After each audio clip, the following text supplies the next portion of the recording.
Bonjour à tous et bienvenue dans Off the Record, le podcast où je parle de musique. On est lundi, vous savez ce que ça veut dire.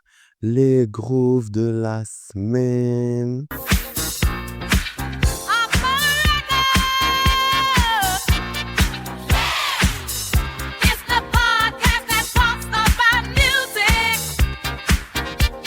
Bon, alors cette semaine, je vais pas vous mentir, j'ai pas écouté beaucoup d'albums. Je me suis vraiment pressé samedi toute la journée à écouter 3 albums en une journée, j'en pouvais plus. Mais c'est OK. C'est OK. En fait, je vais vous expliquer. On va commencer par le premier et au fur et à mesure, je vais vous expliquer toute cette petite story qu'il y a eu autour de tout ça. Donc en fait, la semaine, elle a commencé lundi, comme toutes les semaines dans l'année. Je suis malade par contre, je suis vraiment désolé si ma voix des fois déraille, mais vraiment, la maladie m'a attrapé. Donc je vais boire de l'eau parce que je peux plus, je peux plus. C'est incessant, on peut pas vivre dans ces conditions. OK. En gros, lundi, je vous explique. J'ai dû faire un miracle morning un peu improvisé. Je me suis levé à 5h30. 5h30 parce que je devais réviser un contrôle. Et en fait, je me suis dit: «Bah, tu sais quoi? Tu te réveilles, tu déjeunes, tu vas faire une petite promenade et pendant cette petite promenade, tu écoutes un album». Donc j'ai écouté Fordina de Lady C, qui est sorti le 3 octobre 2025. C'est un album de jazz, mais vraiment jazz pur, pur, pur, tu vois? Et en fait, quand je l'ai écouté, genre j'avais pas genre j'ai juste vu, sur Apple Music et j'ai cliqué, tu vois? J'ai cliqué, j'ai adoré, la fameuse devise du podcast. Et en fait, je pensais que c'était un album genre des années, 70-80 et tout. Pas du tout, pas du tout. Genre c'était vraiment un album qui était sorti la semaine dernière, quoi. Et un choc. Mais genre vraiment un choc. Parce que pour moi, j'étais en mode: «Mais wesh, genre sorti maintenant?» parce qu'il y avait vraiment genre l'ambiance, le un peu le son, c'était un peu genre, ouais, genre je pensais vraiment que c'était des années 70, genre ça m'a vraiment choqué. Et en vrai, bah, c'est plutôt impressionnant et c'est hyper, immersif et ça m'a choqué. J'étais en mode: «Mais comment ça? Comment ça en fait, Lady Sid arrive à nous faire, retourner dans les années 70?» Le pire, c'est que la meuf, moi je pensais que c'était, un nouvel album, un de ses premiers projets, enfin tu sais genre en mode ouais, genre tu vois, c'était ses premiers projets. Pas du tout, c'est son dernier album. Voilà, un choc. Mais un choc, choc, choc. Il y avait 8 sons, c'était duré 33 minutes, c'était parfait. Vraiment, c'était pas trop, pas moins. Vraiment pas plus, pas moins. Quasi un no skip. Il y a une chanson que je peux pas, sur les 8. C'est vraiment You Go To, My Head et c'est le feat avec, c'est Paul Jackson Junior. Je crois que c'est un truc comme ça, Paul Jackson Junior. C'est le seul où j'ai vraiment un peu plus de mal, mais tous les autres non, moi, c'était immersif, c'était c'était vraiment puis ça parle d'amour, ça en fait, ça parle vraiment de thèmes un peu profonds, vous voyez? Et genre moi, ça m'a vraiment genre, je vais le redire comme je dis dans tous les épisodes, ça m'a saisi, en fait et j'étais choqué.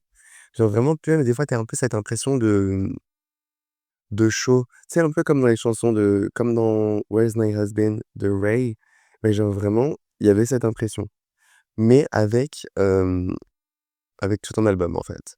Voilà. Des fois, tu as l'impression d'être vraiment en studio, tu sais qu'on est en studio. Il y a d'autres moments, tu avais l'impression qu'on était genre sur une scène en train de faire le show, en fait. Et genre vraiment, c'est ce que j'ai kiffé, que vraiment elle ait réussi à nous emmener, à nous diriger un peu dans son écoute et à nous faire vraiment rentrer dans son album. Genre ouais, c'était vraiment immersif, quoi. Genre vraiment, c'était puissant, c'était et puis le moi, le jazz, vraiment, ça me saisit. En fait, ça me saisit de ouf. Genre vraiment, j'adore ça. C'est pas un genre que j'écoute tous les jours et tout le temps. Genre, je l'écoute vraiment, bon, tout le temps. J'en écoute beaucoup quand même du jazz, je me rends compte. Mais genre, ça va, genre, c'est pas j'écoute pas non plus, de ouf, mais quand j'écoute, genre, c'est vraiment j'adore, genre. Vraiment, c'est que je surkiffe, surkiffe. Et ouais, en fait. Et ouais. Mais franchement, grave cool, vraiment grave cool, j'ai surkiffé. Je mettrai pas de notes parce que voilà, mais il est bien placé. Vraiment, il est bien placé et je pense que et je viens d'avoir une idée à l'instant. Je pense qu'à la fin de l'année, parce que, pendant les vacances de Noël, je vais pas sortir d'épisode, mais je vais vous faire un épisode récap des albums que j'ai écoutés toute l'année. Donc ce sera un peu le gros de la semaine géant, mais comment dire? Hors, que j'ai commencé le podcast, parce que j'ai commencé le podcast en septembre, en sachant que écouté des albums en entier depuis février. Donc bon, mais je vais vraiment faire un récap un peu genre peut-être de mes 50 albums, ou de mes 25 albums que j'ai vraiment le plus kiffé de l'année, en sachant qu'il y en a, dites-vous, ils sont sortis il y a très, très longtemps et d'autres, c'est des classiques que je n'avais juste pas écoutés et que j'ai enfin écoutés. Donc ouais, je me dis: «Pourquoi pas faire ça? Ça peut être grave sympa» et puis on se laisse tenter. Je vais revoir un petit coup parce que la maladie, en fait. OK, c'est bon. 2e album, c'est With All Due Respect de KWN, KWN. Mais je sais que c'est sur, Apple Music, il y a écrit K. Wilson, donc je pense qu'il s'appelle Kyle ou quelque chose, anyway, qui est sorti du coup le 20 juin 2025. Malheureusement, si vous entendez ceci, c'est que je n'ai pas eu les droits d'auteur, donc vous n'aurez pas d'extrait. Sorry, sorry. Ah là là, déjà le mec est vraiment magnifique. Voilà, faut le dire. Faut le dire, faut l'avouer, il est vraiment beau, mais sa musique l'est encore plus. Voilà. C'est son 2e projet. Il avait déjà sorti un EP en 2023, si je me trompe pas, à revérifier. Et du coup, c'est vraiment là du R&B, de la soul et ah mon Dieu, genre vraiment c'était grave cool, hyper explicite. Ah mais maman, sur les 9 sons et donc du coup sur les 25 minutes, on a 8 sons qui sont explicites. Mais pas explicites en mode, gentil, gentil. Non, non, il dit les termes. Il dit les mères baladeuses, il dit tout ça, en fait. Ouais. Il dit tout ça, un choc, en fait. Un choc. En plus, bête que je suis, parce que j'ai pas évité les gros mots, je suis là, je me dis: «J'écoute», je lance. Sauf que moi, il faut savoir que j'écoute quand j'écoute pas d'album, mes playlists sont tout le temps en aléatoire. C'est jamais dans l'ordre de mes playlists. Sauf que j'ai oublié de remettre en mode suivi. J'ai écouté l'album en aléatoire et je m'en suis pas rendu compte. Je m'en suis rendu compte, genre, à la, genre, 7e chanson? Donc j'étais en mode: «Oh purée, oh, purée, purée, comment c'est possible?» Le pire, c'est que je m'en suis même pas rendu compte. J'étais en mode: «Mais ça suit pourtant, c'est cool!»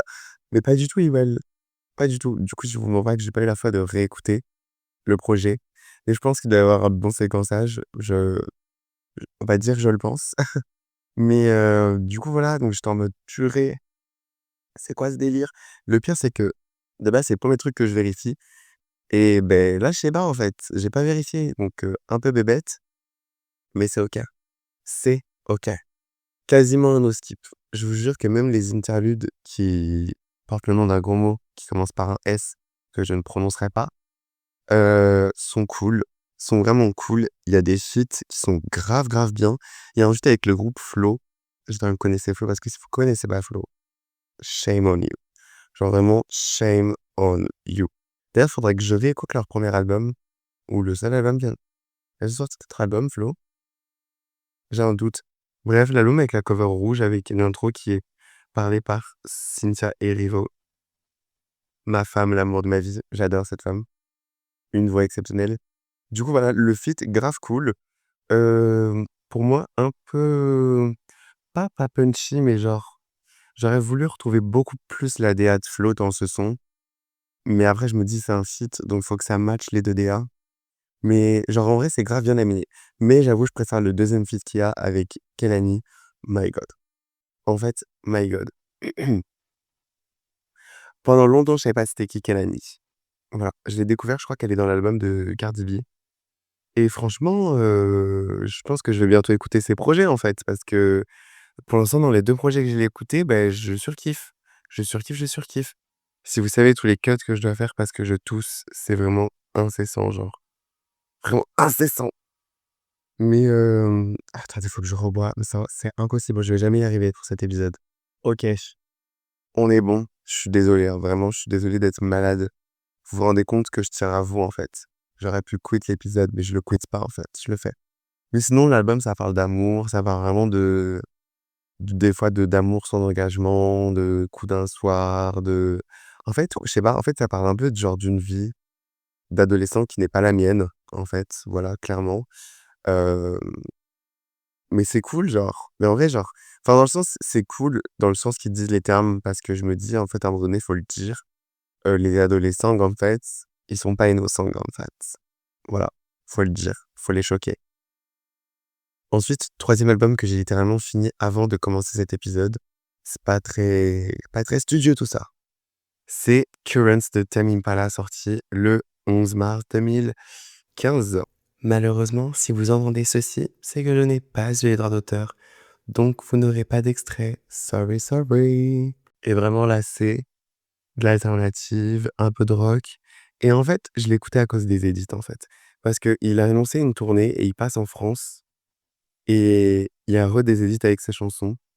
Et oh my god. En fait, je connaissais déjà quelques sons d'albums, notamment New Person, Eventually et j'ai toujours pas la tracklist sous les yeux, je peux pas vous dire. Donc, je connaissais ces sons-là et genre vraiment, j'étais en mode oh my god, genre vraiment exceptionnel. Et franchement, grave cool, hyper immersif, vraiment hyper immersif. Mais moi, en fait, je sais pas, déjà j'avais l'impression que le temps il s'arrêtait. Je l'ai pas écouté dans le désordre celui-ci. Et en fait, j'étais plus concentré sur les instruments, les bacs et tout, que sur les paroles en elles-mêmes. Genre, parce que les paroles, bon, ça parle d'amour, ça parle de thèmes bien plus profonds et tout. Mais genre, je sais pas, genre, j'étais grave concentré sur les instruments, ça me saisissait, en fait. Ça me saisissait. Et puis, il y a 13 sons, 51 minutes. Des fois, j'avoue, c'est un peu long. J'avoue, il y a des sons qui sont un peu longs. Genre, t'as un moment donné, t'as une chanson, t'as genre presque 3 minutes juste d'instruments. Mais genre, qui se répète, juste des fois le tempo ralentit et tu en mode: «Bon, ça y est en fait, ça y est, faut parler en fait, faut parler». Puis sinon, franchement, en plus j'ai dû diviser l'écoute parce que je l'ai écouté sur 3 jours, donc c'est pas forcément le mieux parce que du coup, tu vois, tu sors de la DA, tu dois re-rentrer, tu sors, tu donc du coup, des fois, j'étais encore en mode lourd, alors que je pense que si j'avais tout écouté d'un coup, ça aurait été mieux. Mais pourtant, c'est quand même un album essentiel de Tame Impala sur Apple Music, guys. Apple Music, l'a mis dans les essentiels. Après, je comprends franchement, je regardais sur TikTok et tout, un peu les avis dessus et c'est vraiment tout le monde fait des éloges. Tout le monde dit: «C'est un no skip, machin et tout». Alors, oui, peut-être. Moi, j'ai vu quelques skips quand même, mais ça ne fait pas non plus de l'album un mauvais album. Genre pour moi, il mérite de ouf sa place d'indispensable et limite, je pense qu'il peut être marqué dans l'histoire des 200 albums, quoi. Parce que vraiment, je vous jure que Weg, il est vraiment exceptionnel, en fait, cet album, je m'en rends compte.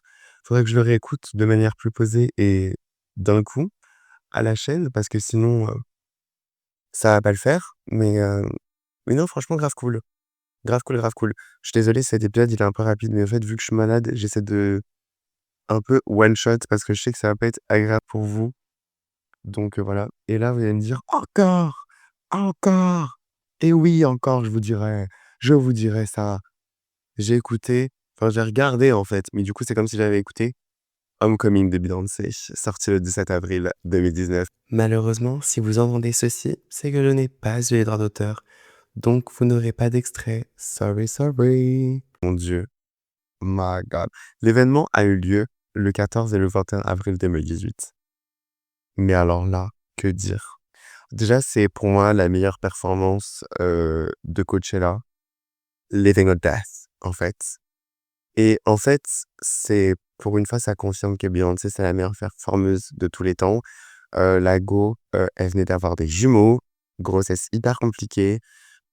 Elle nous lâche ça, en fait. Elle nous lâche cette performance qui est marquée dans l'histoire. Voilà, je le dis, les références, les chorés, la prod, en fait, que dire?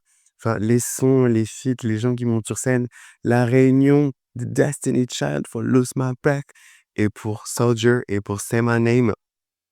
Solange qui monte sur scène, en fait. Jay-Z, en fait. Jay-Z et Deja Vu. Ah non, mais vraiment, en fait, je vous jure que cet album, genre, déjà, il y a des chansons que je préfère dedans que, que dans les albums originaux. Par exemple, I Care, qui est dans Four, je le préfère la version Homecoming que la version studio de I Care, en fait. Il y a plein de sons comme ça où tu vois, tu es saisi, en fait. Tu aimes encore un remix de Diva, encore un remix de Crazy in Love qui sont davantage meilleurs, en fait. Encore meilleurs. Comment c'est possible? Je ne sais pas. Puis même, enfin, je sais pas, genre, c'est une performance, c'est une performance, en fait.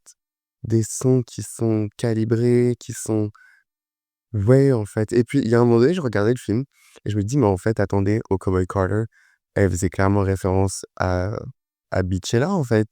Parce que en fait, il y a un moment où il y a une pyramide et elle met ses mains sur le côté de la pyramide.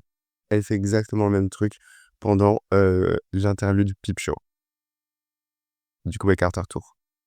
Voilà, j'étais en mode: «Mais pull up, en fait». Donc non, non, franchement, grave cool. Grave cool. Je pense pas que je vais m'éterniser là-dessus parce que dire? Enfin, j'ai pas les mots à part dire que c'est vraiment la meilleure performance de tous les temps et que si vous avez Netflix, il faut que vous accordiez 2h17 à votre journée pour ce documentaire. Parce qu'en plus, vous avez les explications de comment c'est fait et tout et je l'avais jamais fini.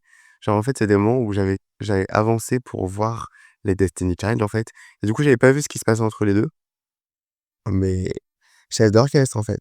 Vraiment Beyoncé, elle me fait peur des fois. Elle me fait peur, j'avoue, mais on adore, on la surkiffe et puis, elle est exceptionnelle. Elle est exceptionnelle. Là, à part dire que vous devez écouter l'album, j'ai pas d'autres choses à dire. Même en plus, enfin, je sais pas. Même quand tu es pas à l'événement, tu écoutes l'album, tu as l'impression d'y être, en fait. Genre vraiment, tu as vraiment l'impression d'y être et c'est ça qui est ouf. Genre, c'est qu'elle te donne cette impression.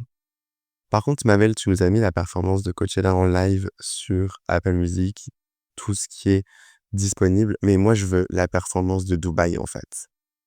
Voilà, je le dis, je veux cette performance de Dubaï qui a été tant controversée sur des plateformes, sur Netflix, je la veux en fait. Je la veux. Parce que je vois plein de TikTok dessus là, même encore 2 ans après. En fait, on en a marre. On en a marre, je veux le voir en vrai. J'ai besoin de le voir. Donc Beyoncé, si tu écoutes ce podcast, quelque chose qui n'arrivera probablement jamais, sache que j'ai besoin. J'ai vraiment besoin de ça. En tout cas, toujours pas de sang. Je vous dis que cet épisode, il est terminé. Je suis désolé d'avoir été malade tout le long. En plus, je suis censé enregistrer un gros album, un 2 3, un gros épisode demain. Donc j'espère que ça va pas être trop compliqué. N'hésitez pas à suivre mon Insta personnel qui est marqué en bio avec l'Insta du podcast. Et puis je vous fais de gros bisous. Prenez soin de vous, je vais prendre soin de moi et me soigner. Et puis à lundi prochain, 7h pour les groupes de la semaine numéro 6. Bisous!